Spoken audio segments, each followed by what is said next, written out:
Join Sam and Will as they bring the Bible's stories to life through historical evidence and try not to feel out of place in a car garage, all while bringing you Under the Hood.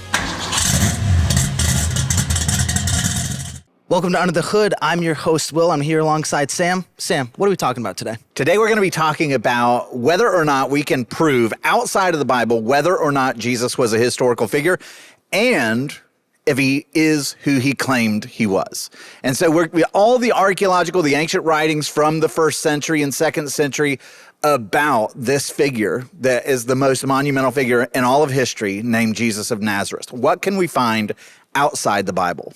And especially today, we're not looking at, would you say, fans of Jesus or followers of Jesus. We're going to be looking at the hard stuff that says, okay, what do people outside of those who believe that he is who he says he is say about what he did? Yeah, that's right. Most of the people that we're going to hear from today are people that are not excited about the spread of Christianity. In fact, if they had their ways, they would have stamped it out. Okay, so we're going to start with some of the minor characters in the gospel, but ones that we can for sure prove due to things that have been dug out of the ground that they existed at least. Yeah, so you don't hear about this in the news. It's not like this is going to be front page in the major newspapers around the world. But when you look, like there's major characters that you find in the New Testament. And when you go and you look at archaeological evidence for them, it just reaffirms that these stories that we read about in the New Testament have some truth to them, right? Even outside of the Bible. So one of them is a guy who the Bible tells us is Jesus's brother. His name is James, and they discovered an ossuary box or an ossuary box. And what an ossuary box is a box that where you would put the bones of the deceased person. And so if you were to jump in a time machine, go back to 1st century Israel, you would be buried inside a tomb and they would leave your body in there to decompose during that time. And once your body decomposed, they would go in, gather your bones, and put your bones inside an ossuary box, and they would put the ossuary box where you can go and visit and do whatever.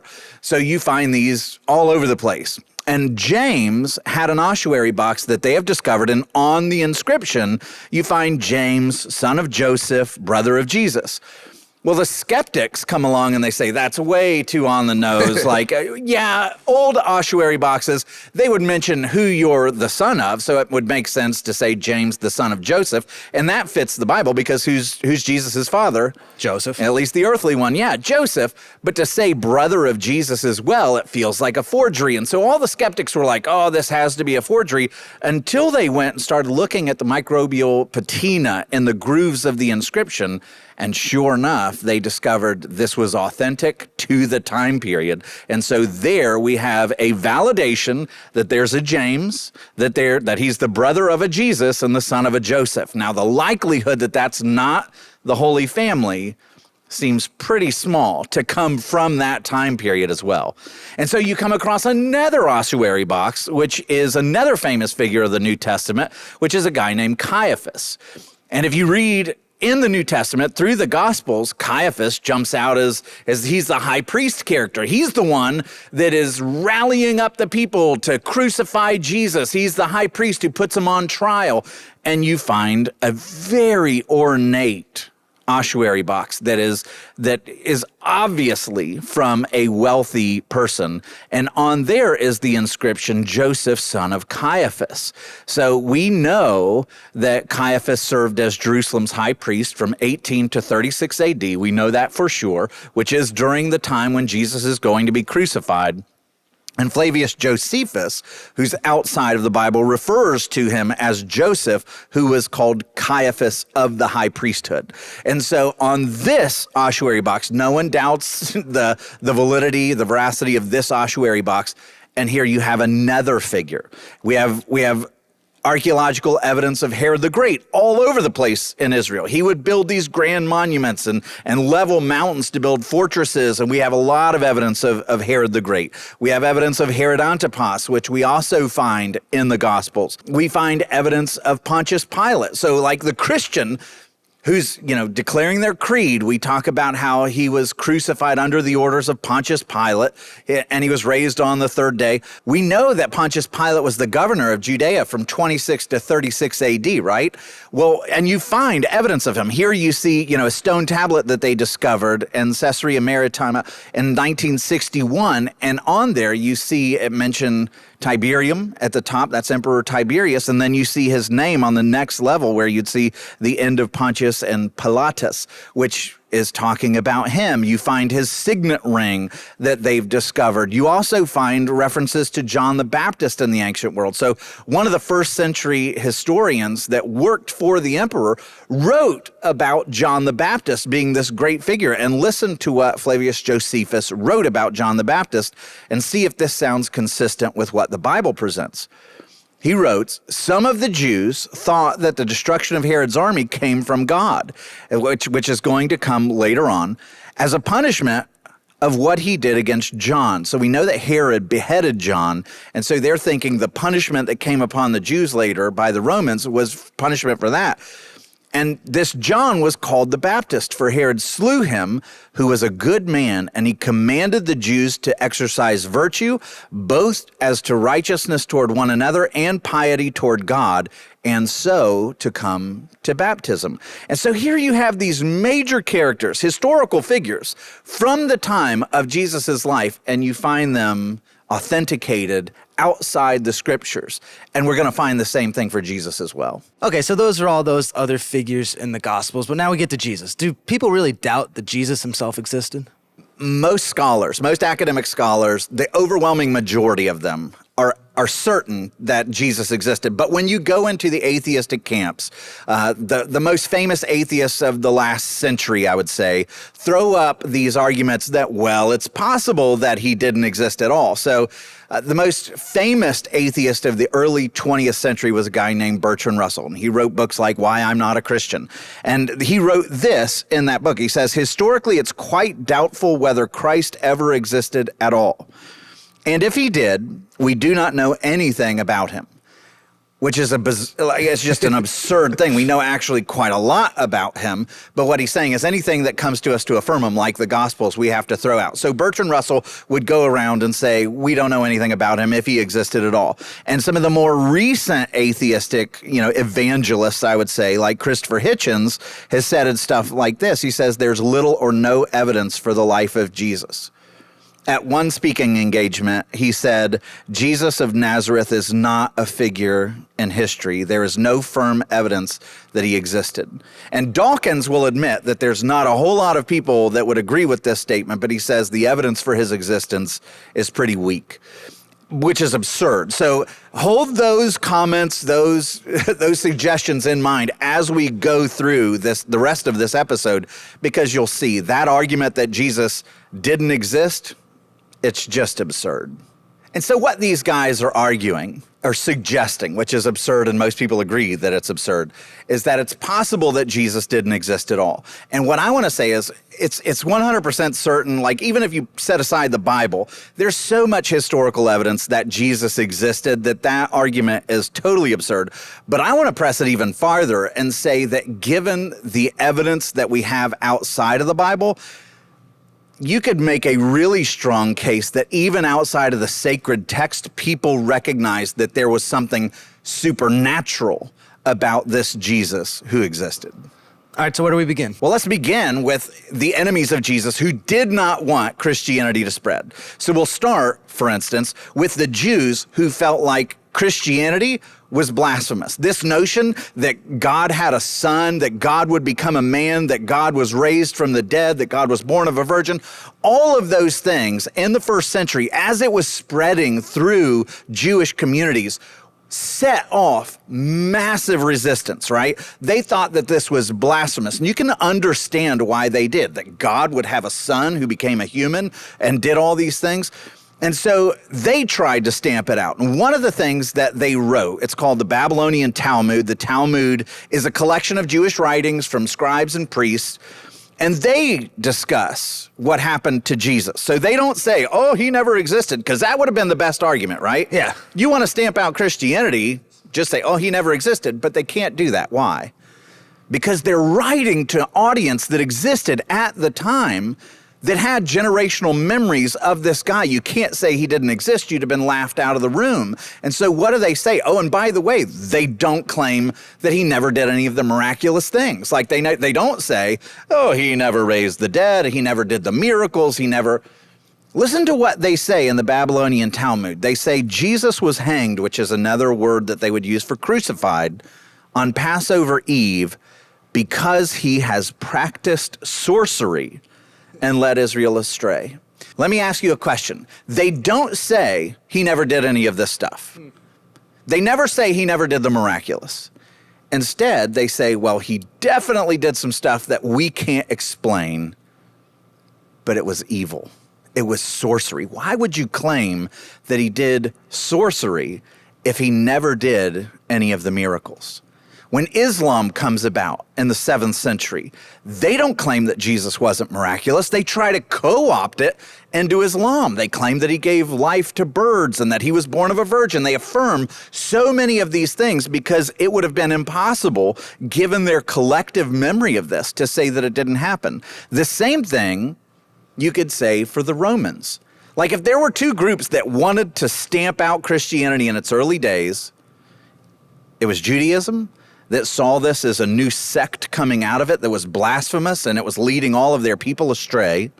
And it was the Romans who had emperors that were eager to stamp it out, that persecuted and killed a lot of Christians, right? And so listen to the arguments of the Romans that we have. What the Romans don't say is he never did any of that stuff. All these miracles, they made it up. This is from Celsus, the skeptic. This guy's known as Celsus the skeptic because he was so opposed to Christianity. Listen to what he says. He says, Jesus returned home. Now he's talking about when he says Jesus went to Egypt, we think, and he returned home highly elated at possessing these powers. What powers? Oh, he believes that he went to Egypt to become a magician, and he returned home highly elated at possessing these powers, and on the strength of them, gave himself out to be a god. Now, what else does that say? Because you'll get skeptics that say nobody believed that Jesus claimed to be God. Well, here you have the Romans saying, no, Jesus was trying to pass himself off as a god. He was telling people that he was a god. So which is it? Right? So here you have Jesus who comes home with all these magical abilities and gives himself off as a god. Now listen to what he says. It was by means of sorcery. There's that word again. What does sorcery mean? It means you're doing things that are supernatural, that can't be explained by the natural world. And again, the Romans, like those Jews in the Talmud, is saying this is sorcery. It was wicked. It was by means of sorcery that he was able to accomplish the wonders which he performed. There's no doubt there. They don't say which he may have performed, which we've heard he performed. No, it owns it. Yes, he performed these crazy things. Let us believe that these cures, check, Jesus did a lot of that. Or the resurrection. He performed 3 resurrections before his own. Or the feeding of a multitude with a few loaves. These aren't invented stories that come later. Here you have Celsus the skeptic, the Roman, who's like, yep, cures, resurrection, feeding of a multitude with a few loaves. Those come straight out of the Gospels. But then he concludes these are nothing more than the tricks of jugglers. Like, have you seen the dead come to life from like David Copperfield? Like, no, this is way more than just magician stuff or sorcery. He claimed to be God because he was God. And the only way that the Romans could try to discredit him is to say, he did crazy stuff. We have to concede that because we're writing to audiences that are from towns where this stuff happened. But we're going to claim that it's just sorcery. What do you do with that? Yeah, so it seems the PR firm that took control of this after the narrative is not trying to deny any truth that exists. It's just like you said, there's so much eyewitness testimony that they would have been laughed at, but it's to distort the truth. Completely. It's to say his supernatural abilities came from magic, and then he claimed to be God because of that, instead of what Christians believe is the exact opposite. Yeah. That he is God, so if he is God, then the supernatural powers would come automatically. That's right. If he is God, you should expect the supernatural. And that's why it turned the world upside down. People from all over these villages had seen this stuff with their own eyes, and it caused great upheaval in that region. And to the point, like, they have discovered other things, like, for example, down in Egypt, after the resurrection and the ascension of Christ into heaven, in the aftermath, word of this miracle worker went all over the world to where down in Egypt, they found ancient wares like cups and bowls where you see inscribed on them, through Christ the magician. So you'd have magicians that were down in Egypt that are like, he is the buzz of all the world. This guy has done amazing things. I have that same power. So come to me and I'll make a potion that's through Christ the magician. And so you'd have these people that are citing Jesus. And again, what do they not deny? They certainly don't deny that this guy ever existed. So that's absurd. But they don't deny that there was something really different about him that nobody could explain in the natural order. So he's miraculous, and he existed. That's really fascinating.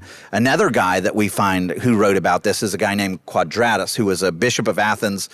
And listen to what he says, because he makes a compelling argument here. He doesn't say, hey, trust me, this stuff happened. Listen to what he says. Our Savior's works, moreover, were always present, for they were real, consisting of those who had been healed of their diseases, those who had been raised from the dead, who were not only seen while they were being healed and raised up, but were afterwards constantly present. Nor did they remain only during the sojourn of the Savior on earth, but also a considerable time after his departure, and indeed some of them have survived even down into our times. So here you have Quadratus, who we know died in 129 AD. Let's say he's born in 60. He lived, 69 years or something. When he's born, the people who had received miraculous works, who were raised from the dead, who ate the multiplied loaves and fish, are still around. And he's like, man, I remember talking with some of these people. They were around when I was a kid, even into our times. And what do you not find as an objection to Quadratus? No, he didn't.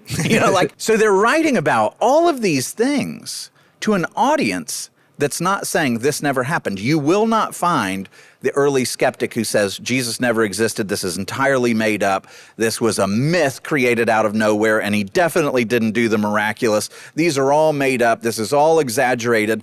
All the arguments for him and against him said he existed and he did pretty crazy stuff that had a massive impact on the world. I don't know how the skeptic answers that. And so just like Quadratus is a bishop, so he's favorable toward Christianity. But you have guys like Josephus, who's writing in the 1st century, who's working for Rome as a historian. And listen to what he says about Jesus. He says, at this time there was a wise man called Jesus. Now, by the way, he is a Jew. He does not like the spread of Christianity, but he acknowledges there was a guy, Jesus. And he says his conduct was good, and he was known to be virtuous. Many people among the Jews and the other nations became his disciples. Pilate condemned him to be crucified and to die. So it's like, check. The Bible's all over this. But those who had become his disciples did not abandon his discipleship. Gee, why not? Well, Josephus goes on. He says, they reported that he appeared to them 3 days after his crucifixion and that he was alive. Accordingly, he was perhaps the Messiah, concerning whom the prophets have reported wonders, and the tribe of Christians, so named after him, has not disappeared to this day. So you've got voices, friendly and foe, that don't deny his existence, and now are saying there's reports going all over the place that he was raised from the dead and people followed after him. So as we're tracking here in this episode, we're seeing that, against the skeptics' argument, we're seeing that not only was there a historical Jesus, but we have things like the Babylonian Talmud coming to us and saying, okay, there was a Jesus who was crucified under Pontius Pilate, things like that. Plus this whole Celsus the skeptic with sorcery coming up and magic seeming to be the whole thing, and seeing magicians down in Egypt trying to hop on the bandwagon of Jesus the magician. And then Quadratus stating, like, you can't even deny this because here he is in the early 100s saying, oh, no, I've spoken to people who saw these things. Yeah, that's right. Children who were around at the feeding of the 5,000, hey, they're still here. And they're saying, hey, we saw this with our own eyes. And even a guy like Flavius Josephus, who's not with Jesus, who's a Jew, who's writing for Rome saying, okay, just track the story of the Bible outside of the Gospels, that there was a Jesus, that he was a virtuous man who was crucified under the hands of Pontius Pilate. And it starts to stack up saying, okay, and that he was raised. And that he was raised. And that people are following him, claiming that he had been raised from the dead. Those are big claims that match exactly what the Bible was saying. And the skeptics will come and say, okay, the Bible claims that Jesus was given a proper burial after he was crucified. Well, one of the arguments that was around was that they would not have buried criminals and given them a formal burial. And just recently, and this is kind of cool just because you get to see the remains of a crucified person, but here was somebody whose name was Johanan, son of Hagakol, totally unknown figure of history, who was crucified for criminality and was given a proper burial, and we find his remains in a proper burial. And so that argument doesn't hold weight. But you even get beyond that, and there's evidence that gets outside of even things that rely on human opinions, right? So like the Bible comes along and it'll claim that some supernatural things happened during the crucifixion. One of which is that when Jesus is on the cross, there's a great earthquake that causes the temple veil to be torn in two. Then there's aftershocks or tremors or earthquakes that happen on the morning of the resurrection as well. And you think, well, gee, is there any evidence of that in history? And you go to the International Geology Review, and guess what they find? They find that there was a massive earthquake that hit right near the Dead Sea, 13 miles away from Jerusalem, and that earthquake had to land between the years of 26 and 36 AD. Can you think of another event that happened in that time range? That's the crucifixion of Jesus, and that there's evidence of this massive seismic activity, just like the Bible says. When's the last time you've heard of a massive earthquake in Israel? In your lifetime? Do you remember any? So here you have archaeological evidence, geological evidence of an earthquake that was so massive that we can still find evidence of it 2,000 years later. And oh, by the way, when the Bible comes and the prophets talk about the moon turning to blood on the great day of the Lord, the crucifixion, right? Well, that's not just like weird prophetic talk. Oh, the moon turned to blood. It's actually a real term that sailors would use, that when there was a partial lunar eclipse, the way that the light red shifts around the earth, it makes the earth, or makes the moon look red. And so they would call it a blood moon. And so I can't forge this, but if you go into the records of NASA and you go to the day that Jesus is crucified, because there's only two options, everybody agrees on this. We know that he's crucified on Passover, which lands on a Friday, so that limits things. We know that it's during the reign of Pontius Pilate, so it has to be April 7th of 30 AD or April 3rd of 33 AD. We know that Pilate is spooked by Caesar, which means it had to have come after Tiberius starts putting the hammer down on other governors that are getting out of line. So it's probably the later option. And so when you look at NASA's records of April 3rd, 33 AD, guess what you find? You find a partial lunar eclipse that falls precisely on that day, and guess what time it goes into eclipse? When you look at the NASA records in military time, it's 1455. What time would that be? 2:55. 2:55. What time was Jesus? What time did he die on the cross? 3 o'clock. 3 o'clock. The Bible tells us that he died at the 9th hour. They would count from 6 a.m. So at 3 o'clock he dies, and the moon goes into partial eclipse, and the moon turns to blood. And you got to think, if you're one of those soldiers and you've just experienced the earthquake, and you look up and the moon is going red, you can understand why they're crying out, surely this man was the Son of God. And you have people who write about it. Like, here's a guy whose name is Julius Africanus, who writes in 215 AD, and he's writing about a source that he's quoting that goes back just a couple of decades after Jesus.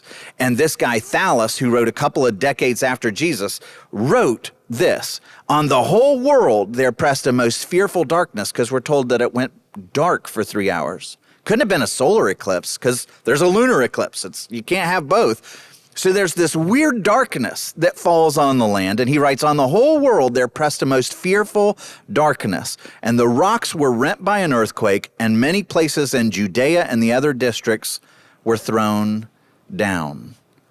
And so you have all of these people that are talking about supernatural, crazy things that are going on. Like, that's not forgery. That's not somebody coming along and saying, oh, let me write about that. These are things that are happening in the earth and in the sky that humans can't forge, that fall right in line with what the Bible says is happening. And that also encourages our faith to trust the veracity of the New Testament. I mean, we've looked at those quotes of those other guys, but I think one of the greatest things to really implant that Jesus was real is the response of the disciples. That these 12 men who followed after Jesus and they gave up 3 years of their life and a lot to do. Okay, Jesus is crucified, resurrected, and ascended into heaven. So what did they do from there? Because we know Judas hangs himself. We know John's the only one not to die a martyr's death, but that leaves 10 other guys who are willing to die for what they believed was true. That's right. You go to the historical sources and you find that each and every one of those remaining 10 apostles, and even the one that comes along to replace Judas, they're all going to be martyred. The gospel writer Mark, going to be martyred. Luke, going to be martyred. And here's what's fascinating about that. You could say, well, there's martyrs in every faith that give themselves up. Yeah, but let's say that the suicide bomber, he believes what he's doing. He believes that God is going to reward him for what he's about to do and give up his life, right? That's different than the apostles, because the apostles are claiming, I saw the risen Jesus with my own eyes, which means they absolutely 100%, this isn't about faith anymore. They got to see with their own eyes the risen Jesus, or they absolutely knew that it was a lie. They knew that it was a lie, or it was true, and they all went and died.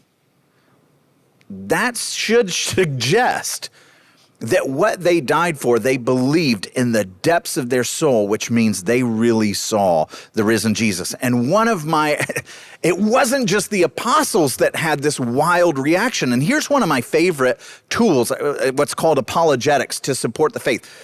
If we were walking down the street, right, and let's say we're walking this way, and then all of a sudden, a mob of just thousands of people are running, screaming, terrified, and they're all running that way, what do you immediately assume? Something terrible has happened over there. That's right. Something really amazingly shocking is going on that way, and we should probably go this way. Mm-hmm. And that's what you find in the first century and the second century in response to Jesus. It's turning everything upside down. And so let's talk about that, because we find this is where we're gonna lean on the Bible for a moment. We've been outside of the Bible with all this other stuff, but let's lean on the Bible for some clues, and then we'll go back outside of the Bible. In the book of Acts, when you get to the celebration of Pentecost, this is something that's really important to understand. When Jesus is crucified, it's on Passover. It's a big feast for the Jewish people. 50 days later, you get to another feast called Pentecost. Both of those feasts, it's required for Jews, no matter where you live, the men, to come back to Jerusalem to the temple to celebrate these massive feasts. So when Jesus is crucified at Passover, huge population in Jerusalem. Huge population is hearing about resurrection and crucifixion of a guy who claimed to be the Messiah. News of that, buzz of that's going to be everywhere. 50 days later, when they come back, now all of a sudden you've got all these witnesses that claim to have seen the risen Jesus. Everything is buzzing, right? And you get this moment where Jesus has said, I want you to stay in Jerusalem to his disciples, and I'm going to send the Spirit. Now listen to the way it sets this up. It says, there were dwelling in Jerusalem Jews, devout men from every nation under heaven. So all those Jews that were scattered around in the Babylonian exile, they're still coming back to the temple. And listen to the list: Parthians and Medes and Elamites and residents of Mesopotamia, Judea and Cappadocia and Pontus and Asia and Phrygia and Pamphylia. Are you exhausted yet? Egypt and parts of Libya belonging to Cyrene, visitors from Rome, both Jews and proselytes, Cretans and Arabians. The author of Acts, which is Luke, what he wants you to understand is there's people from all over the world that have come to Jerusalem that are witnessing what's going on. And Peter gives a sermon, and what's his entire sermon about? Jesus is raised from the dead. The prophets, everything they wrote about's come true. He's out there saying, David foresaw and spoke about the resurrection of the Christ, that he was not abandoned to Hades, nor did his flesh see corruption. And listen to his argument. He says, this Jesus God raised up, and of that we all are witnesses. Like, you don't make that argument unless the people are like, yeah, we did see this. And the way that Luke describes these people coming from all different nations, I want you to see a graphic of the map of what he's describing. They're coming from every single direction. They're seeing this, they're experiencing this. They see the supernatural work of the Spirit performing miracles at Pentecost. And guess what? They all go back home. And it's like this massive explosion of the gospel that is taking place 50 days after Jesus' crucifixion and resurrection narrative. And they all go back home. And guess what they're going to be talking about when they go back to their synagogues? You wouldn't believe what we saw in Jerusalem. The Messiah has come. He's defeated sin and death. He was raised. There were witnesses. We experienced the miraculous. They go back home to their synagogues, and this is where it gets exciting. The gospel starts exploding right away. And so here's another challenge that, like me, because I'm a natural skeptic, I want to know, like, is this faith a reasonable faith? Well, you go and all the skeptics will tell you that the first gospel, the earliest gospel, is the gospel of Mark.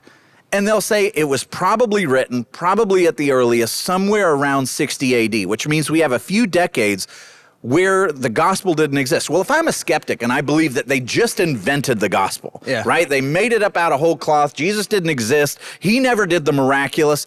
Then there should be no Christianity before 60 AD, before that first gospel is invented, before Mark has invented Christianity, right? And you see the exact opposite. So when everybody agrees that Paul wrote before you get to the Gospels. In fact, he's going to be martyred by Nero not long after these Gospels start circulating. But in 50 AD, when he writes the letter to the Thessalonians, listen to what he says. He praises them because, quote, their faith in God has gone forth everywhere. How has their faith in God gone forth everywhere if the Gospels hadn't been invented yet? Or when he writes to the Romans in 57 AD, what's he saying? He's commending them because their faith was being reported all over the world. How? Why? Where did they get this? The evangelists? Paul hasn't gone and done his missionary journeys yet. How in the world is this faith spreading all over the place unless the source of this news wasn't Paul and it wasn't the apostles? It was those early eyewitnesses that went back. That's why Luke is telling you they came from all these places because they went home to all these places with the news. And the gospel's just exploding everywhere, even before you have the gospels being penned. And so in 62 AD, when Paul's writing on house arrest in Rome, listen to what he says to the Colossians. He says that their faith he says, all over the world, this gospel is bearing fruit and growing. During his missionary journeys, the enemies that are recorded in the Bible are claiming that the gospel has turned the world upside down. Paul is being on trial. And what do you find when you go through the book of Acts? What is Paul's reception? Every town he goes to. Not good. Not good. So let's walk through it real quick. In Damascus, I'm just going to give direct quotes. In Damascus, the Jews plot to kill him. In Jerusalem, they were seeking to kill him. In Pisidia, they attacked him and drove him out. In Iconium, they sought to stone him. In Lystra, they actually did stone him and leave him for dead. In Philippi, he's beaten with rods and jailed. Do you do this for a myth and just keep going? This is so precious, I can't stop? In Thessalonica, a violent mob drove him out. In Berea, crowds stirred up against him. In Athens, they mocked the resurrection. In Corinth, they opposed and reviled him. In Ephesus, they're rioting against his teachings. And what is the teachings? God the Son became a man. He conquered sin and death. He rose from the dead, ascended into heaven, and he is Lord of all. And when he would go into these towns and preach that message in the synagogue, it would stir up riots. Okay, that's what the Bible tells us, Sam. Is that really true? When Paul goes on trial, Tertullus, who's the prosecuting attorney, says, listen to the language. We have found this man a plague. The Jews had handed him over. They wanted him done. We have found this man a plague, one who stirs up riots among all the Jews throughout the world and is a ringleader of a sect of the Nazarenes. Why call them Nazarenes? Because they follow Jesus of Nazareth. Okay, so we get this impression. There's riots and everything else, and it's a ringleader, and we find this man a plague. Hang on to that language. Now let's go outside of the Bible. You have Paul who's claiming it's because of the resurrection that I'm even on trial. And so then you find the Roman world beginning to respond to all these, the riots that are stirring up all over the world because of Christianity and its message. So then in 42 AD, you have the emperor of Rome, who's a guy named Claudius, that is finding all the Jews in all these towns are getting upset and they're starting off riots, right? So for example, he sends an edict down to the city of Alexandria, which had a massive Jewish population. And what does he say in that? I don't want any more Jews coming to you from Syria. Why? What's wrong with the Jews that are coming from that region of Israel and Palestine? Like, why would you not want any more migrant Jews coming from that region? What are they coming with? They're coming with a message that's causing people to get stirred up. What might that message be? I wonder. So he says, no more. You're not allowed to have any more who come here. That same Claudius is cited in the Bible in Acts chapter 18:2, that he sent all of the Jews out of Rome. He required all the Jews to be expelled from Rome. And that's not just a biblical claim. You go outside of the Bible and you find a Roman historian named Suetonius, and he describes it, and he even gives the reason for it. He says, since the Jews of Rome were indulging in constant riots at the instigation of Christus, which is the Latin version of the name Christ, he expelled them from the city. So let me ask you a question. You have Claudius, who reigns on the throne from 41 AD to 54 AD, and it's already becoming, when are the Gospels penned again? They still haven't been written yet. Christianity hasn't been invented yet. And you have the emperor sending letters saying, stop these missionaries coming from Syro-Palestine. Jews, get out of Rome because of all these riots that are being stirred up here about Christ. How did that happen? Where did this news come from? And oh, by the way, if we're talking about 41 to 54 AD, that means that you're within a couple decades. There's so many eyewitnesses. If you wanted to stamp out the claims of Christianity, my goodness, just ask. Everybody's still around, but they can't. They can't produce a body and they can't stamp it out. Why? Because these eyewitnesses are not only unwilling to deny it, they're willing to give their life for it. So here's another one that I think is just fascinating. This also comes from Claudius, 41 to 54 AD. Remember the time. This is called the Nazareth inscription. Now, what is Nazareth in the Bible? It's the childhood home of Jesus. That's right. This is where, so Jesus of Nazareth, this is where his childhood home was. This is where he grew up. But it's a podunk town. Like when people talk about the Messiah came from Nazareth, what's the response? Can anything good come from Nazareth? It's like it's a tiny town in the sticks. Like nothing good comes from there, right? So here you have an inscription, an edict from Caesar that was from Nazareth. And I just want to ask you to stop and think about Caesar finding a problem so significant that he makes an inscription and sends it to Nazareth. Oh, and gee, I wonder what is this inscription about? Well, let's read it. Edict of Caesar.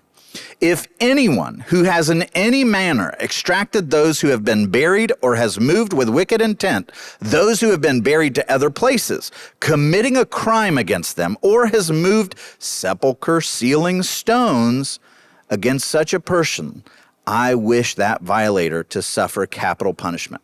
So again, the emperor of Rome is running into such a problem with news about some tomb being empty, some stone being rolled away, a body not being found where it's supposed to be, that he issues an edict, and that edict is discovered in Nazareth? Why do you suppose that is? And again, the point of this is to say the buzz of Christianity, the news that somebody is not in a tomb anymore, is causing big problems for Caesar, to where he's saying, stop the missionaries. I want the Jews to leave Rome. I'm going to send out edicts that you're not allowed to move bodies if I find that you're doing that, because he doesn't believe in the resurrection, but he knows he has a problem because of an empty tomb, and he wants it stamped out. What do you make of that? Like, put on your skeptic hat. How do you explain this away? So what other evidence do we have of Christianity spreading before the Gospels were written? Well, probably one of the most famous events that happens in the city of Rome during the first century is the Great Fire. Like you hear, Nero fiddling while Rome burns, right? Well, that happens in 64 AD. And there's actually quite a lot written about the history of what happened in the aftermath of those fires, because guess who Nero is going to blame? He's going to blame the Christians. Okay, so now pause. Jesus dies in 33 AD. They're saying that the first gospel's not penned till 60. The city of Rome catches fire in 64 AD, and Nero is blaming the Christians that are just brand new. Yeah. So, but listen to the way that it's described, and you get the impression Christianity's not a new thing to Rome in 64 AD. Only 3 decades, and it's already a major sect that they're having to deal with. So, Suetonius, who's one of the historians, writes that punishment by Nero was inflicted on the Christians, a class of men given to a new and mischievous superstition. And this is going to be kind of Roman speak for the resurrection, this new and mischievous superstition. That's the resurrection, that death doesn't have the final word over Christians anymore, is referred to as this superstition. So another one who talks about this is a guy named Tacitus. And Tacitus was a Roman historian. He's probably one of the most respected historians of Rome that we have of this era. And listen to what he says, because he basically just walks you through a lot of the major claims of the Gospels. And he's like, well, yes. Listen to this. To get rid of the report that he was to blame for the fire, Nero fastened the guilt and inflicted the most exquisite tortures on a class hated for their abominations called Christians by the populace. Christus, there it is again, that's the Latinized way of saying Christ. Christus, from whom the name had its origin, suffered the extreme penalty. What's that? That's crucifixion. During the reign of Tiberius, at the hands of one of our procurators, Pontius Pilate. So check, like how many checks of the gospel are there? And a most mischievous superstition. There it is again. It's almost like all the Romans got together and said, okay, here's the talking points on how we deal with Christianity. It's a plague. We've seen that word thrown around a lot. And it's a mischievous superstition, this idea of a resurrection. So he says, a most mischievous superstition, thus checked for the moment, broke out not only in Judea, the first source of the evil, but even in Rome, where all things hideous and shameful from every part of the world find their center and become popular. Right? So he doesn't have a high opinion of the politics of Rome. But listen to what he said. Don't miss this. He says it was checked for the moment and it broke out again. So in 64 AD, they had a great uprising of Christianity that they had to check, and now it broke out again. So it's not a new thing on the block in 64 AD. And oh, by the way, listen to what he says. He says, accordingly, an arrest was first made of all who pleaded guilty. Then upon their information, an immense multitude was convicted. So there's an immense multitude of Christians in Rome. How? If the Gospels are brand new in 64 AD, how in the world is there an immense multitude of Christians in Rome? Well, what's the answer? They weren't waiting around for the Gospels to be written. Eyewitnesses came back to Rome, and the gospel exploded there long before the Gospels were penned, or Paul is going to come and visit. He says, mockery of every sort was added to their deaths. Covered with the skin of beasts, they were torn by dogs and perished, or were nailed to crosses, or were doomed to the flames and burnt to serve as nightly illumination when daylight had expired. And so here you have these Roman voices that are saying, yeah, in 64 AD, big problem with Christians that Nero had to face. And then the question is, where did these Christians come from? What were their sources? Why were they giving themselves to Jesus at that time when the Gospels had not circulated yet? So it's amazing that we get to look back at, say, all of these Romans that were writing back in ancient times about what we're discussing. But do we have anything maybe more modern that we can find? Yeah, there's other evidence that archaeologists have found that's kind of interesting. So, like for instance, Jesus, when he ascends into heaven, he ascends at a place called Bethany. And the prophecy is that he's going to return the way he went. And so a lot of people from Bethany, which is, where Mary and Martha and Lazarus were, where Jesus would stay oftentimes, they would bury themselves, and they've discovered ossuary boxes that predate 70 AD, so that are within a few decades of Jesus, that have Chi symbols on them, which is, that would be an abbreviation for the Christ.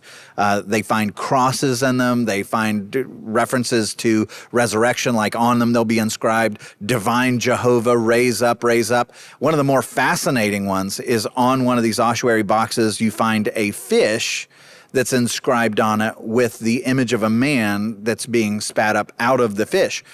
And the whole idea of that is Jonah. Jesus says that the resurrection is going to be the sign of Jonah. For just as Jonah was in the belly of a fish for 3 days, the Son of Man's going to be in the belly of the earth for 3 days, but then they're raised up. Well, on these ossuary boxes, you find images of the ichthus, or the fish, that are inscribed on them. So you find evidence right in those early decades that people are associating resurrection with fish, and Yeshua is inscribed on the ossuaries, which is the name of Jesus. So you find a lot of references where people are now putting their own hopes in that region and the resurrection of Jesus to bring about their own hope for resurrection and an afterlife. And it's no secret that the letters are going to continue. The Roman emperors are going to be trying to stamp out Christianity, and they're going to fail.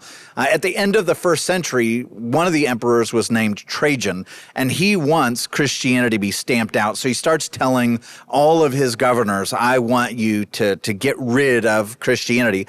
And one of the guys, Pliny the Younger, writes back to him, and he's like, I don't think you understand what you're asking us to do. These people worship this Jesus. Remember, this is the turn of the first century. He writes to the emperor, these people sang a hymn to Christ as to a god, and bound themselves by solemn oath not to do any wicked deeds, but never to commit any fraud, theft, or adultery, and never to falsify their word. So you'll hear from skeptics like, they didn't even codify that Jesus was God until the Council of Nicaea, which is absurd and totally wrong. Here you have him saying, no, they were already worshiping Jesus as God. So he goes on, he's like, before I put all these people to death, I therefore postpone the investigation and hasten to consult you, for the matter seemed to me to warrant consulting you, especially because of the number involved. And then listen to how much Christianity had spread even within that first century.